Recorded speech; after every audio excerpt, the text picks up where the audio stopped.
तारीख के सफ़हात में कुछ ऐसी शख्सियात भी गुजरी हैं जिन्हें सिर्फ इंसान कहना काफ़ी नहीं लगता। वो बाज़ारों में चलते थे मगर बाज़ार उनके अंदर नहीं चलते थे। वो दुनिया में रहते थे मगर दुनिया उनके दिल में नहीं रहती थी। वो हजूम में होते थे मगर उनका ताल्लुक किसी और ही जहान से महसूस होता था।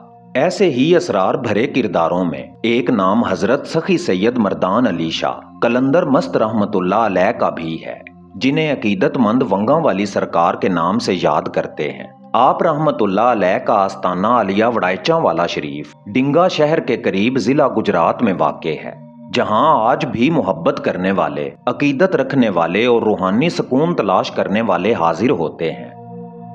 लेकिन आज हम सिर्फ एक बुजुर्ग की सवाने बयान नहीं करेंगे। आज हम इस सवाल का जवाब तलाश करेंगे कि आखिर कलंदर होता क्या है, क्यों बाज लोग कलंदर को देखकर हैरान हो जाते हैं और क्यों अहले दिल कलंदर को अल्लाह की कुदरत का एक जिंदा निशान समझते हैं। अस्सलामु अलैकुम मोहतरम नाजरीन, दास्तान उर्दू में खुश आमदीद। अगर आप पहली बार हमारे चैनल पे आए हैं और ऐसी ही मार्फत भरी वीडियोस पसंद करते हैं तो दास्तान उर्दू को सब्सक्राइब करें और बेल का आइकन दबाएं, क्योंकि हम हर रोज आपके लिए ऐसी ही नायाब वीडियोस लेकर आते हैं। आए बिला ताखीर अपने मौजू का आगाज करते हैं। आऊज़ु बिल्लाहि मिनश शैतानिर रजीम, बिस्मिल्लाहिर्रहमानिर रहीम। मोहतरम नाजरीन, फकर की दुनिया में कई मुकामात हैं। कोई ज़ुहद का रास्ता इख्तियार करता है, कोई इबादत की कसरत में मशगूल रहता है, कोई खलवत में बैठकर जिक्र करता है और कोई इल्म की शम्मा रोशन करता है। लेकिन कलंदर इन तमाम खानों में कैद नहीं होता। कलंदर एक कैफियत का नाम है। वो रस्मों से आगे, ज़ाहिरी तारुफ से आगे और लोगों की तारीफ व मुजम्मत से आगे निकल जाता है। इसीलिए कहा जाता है कि जब दुनिया किसी शख्स को समझने से आजिज हो जाए तो उसे दीवाना कह देती है, और जब अहले मार्फत उसे पहचान लें तो उसे कलंदर कहते हैं।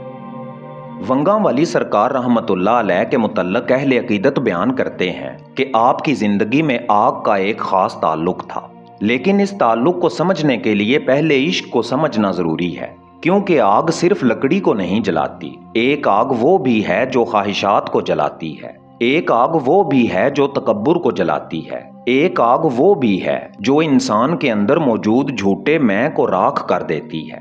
औलिया की जुबान में इसी आग को इश्क कहा जाता है। इश्क आबाद का सफरनामा रायगानी बनामे गिरिया है, और जब इश्क अपनी इंतहा को पहुंचता है तो इंसान का वजूद बदल जाता है। रिवायात में आता है कि वंगा वाली सरकार रहमतुल्लाह अलैह आग में बैठते थे। लोग हैरान होते थे, कुछ खौफजदा होते थे, कुछ इसे करामत समझते थे, लेकिन शायद असल राज आग में नहीं था। असल राज उस दिल में था जो दुनिया की हर आग से पहले इश्क इलाही की आग में जल चुका था। नाजरीन, तारीख औलिया हमें एक अजीब सबक देती है। वो ये कि औलिया अल्लाह अपनी ताकत दिखाने नहीं आते, वो इंसान को उसके रब तक पहुंचाने आते हैं। अगर कोई वली आग में चला जाए तो मकसद आग को शिकस्त देना नहीं होता, मकसद ये बताना होता है कि इंसान अपने नफ्स के खौफ से भी आज़ाद हो सकता है, क्योंकि जब दिल में अल्लाह की मोहब्बत गालिब आ जाए तो खौफ की सल्तनत खत्म होने लगती है। अहले अकीदत बयान करते हैं कि बाज़ औकात गर्म लोहा सुर्ख करके लाया जाता और सखी सैयद मर्दान अली शाह रहमतुल्लाह अलैह उसे अपने जानों पर रख लेते। ज़ाहिरी अक्ल इस मंजर को देखकर रुक जाती, लेकिन अहले मार्फत कहते हैं कि असल सवाल ये नहीं कि लोहा कितना गर्म था, असल सवाल ये है कि वो दिल कितना गर्म था जिसमें मोहब्बत इलाही की आग दहक रही थी। क्योंकि दुनिया की आग जिस्म को छूती है और इश्क की आग रूह को बदल देती है। वंगा वाली सरकार रहमतुल्लाह अलैह की जिंदगी का एक और पहलू भी लोगों को हैरत में डाल देता है। बयान किया जाता है कि आपने अपने दाएं हाथ को दुनियावी आसाइश और सहूलत के लिए इस्तेमाल नहीं किया। इस अमल को समझने के लिए जरूरी है कि हम इसे ज़ाहिरी नकल के तौर पर न देखें, क्योंकि औलिया के बाज़ आमाल उनकी ज़ाती रूहानी कैफियत से मुतल्लिक होते हैं। बुजुर्ग कहते हैं कि वलियों के कहे पे जाओ, उनके किए पे ना जाओ।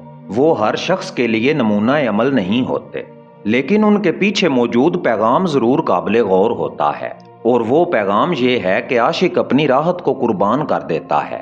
वो अपने नफ्स को वो आज़ादी नहीं देता जो आम लोग देते हैं।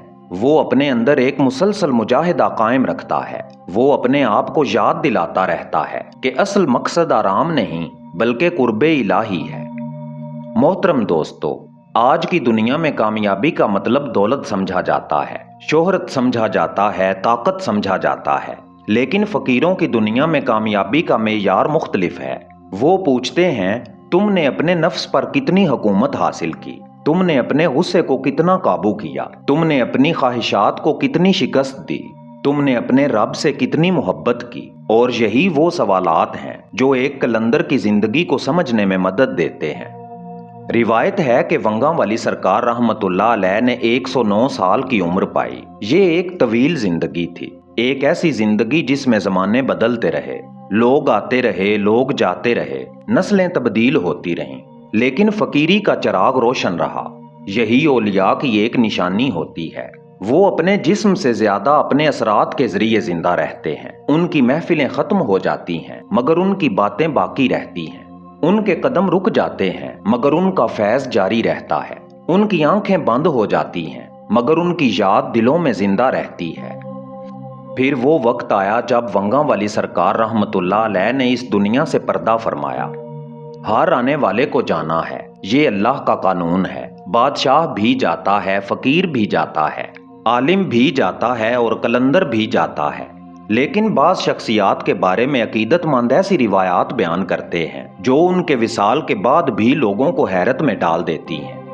اہل عقیدت کہتے ہیں کہ وصال کے 14 سال بعد خواب میں ایک اشارہ ہوا کہ مزار کی جگہ تبدیل کی جائے۔ پھر جو کچھ ہوا وہ عقیدت مندوں کے لیے ایک یادگار واقعہ بن گیا۔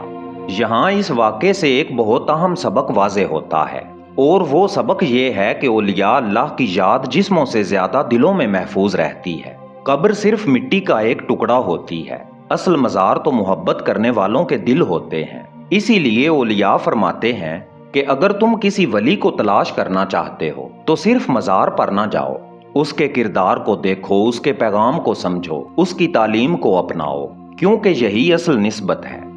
پیارے دوستو، آج جب ہم ونگاں والی سرکار رحمت اللہ علیہ کا ذکر کرتے ہیں تو ضروری نہیں کہ ہم صرف کرامات پر رک جائیں۔ کرامت ایک دروازہ ہو سکتی ہے، منزل نہیں۔ منزل معرفت ہے، منزل اللہ کی پہچان ہے، منزل اپنے نفس کو پہچاننا ہے، منزل یہ جاننا ہے کہ انسان دنیا میں کیوں آیا ہے۔ قلندر کی سب سے بڑی کرامت یہ نہیں کہ وہ آگ میں چلا جائے، بلکہ یہ ہے کہ وہ لوگوں کے دلوں میں اللہ کی محبت پیدا کر دے۔ قلندر کی سب سے بڑی کرامت یہ نہیں کہ وہ حیران کن کام کر دکھائے، بلکہ یہ ہے کہ وہ ایک گناہگار کو توبہ کی طرف لے آئے، ایک مایوس انسان کو امید دے دے، ایک غافل انسان کو بیدار کر دے، اور ایک بھٹکے ہوئے انسان کو اس کے رب کی طرف واپس لوٹا دے۔ یہی اصل فقر ہے، یہی اصل ولایت ہے، اور یہی وہ راز ہے جس نے ونگاں والی سرکار رحمت اللہ علیہ جیسے فقیروں کو لوگوں کے دلوں میں زندہ رکھا ہوا ہے۔ اللہ تعالی ہمیں اولیاء کے ادب، ان کی محبت، ان کے اخلاص میں سے حصہ عطا فرمائے، اور ہمیں بھی ایسا دل عطا فرمائے جو دنیا کی آگ میں نہیں بلکہ اللہ کی محبت میں جلنے والا دل ہو۔ آمین یا رب العالمین۔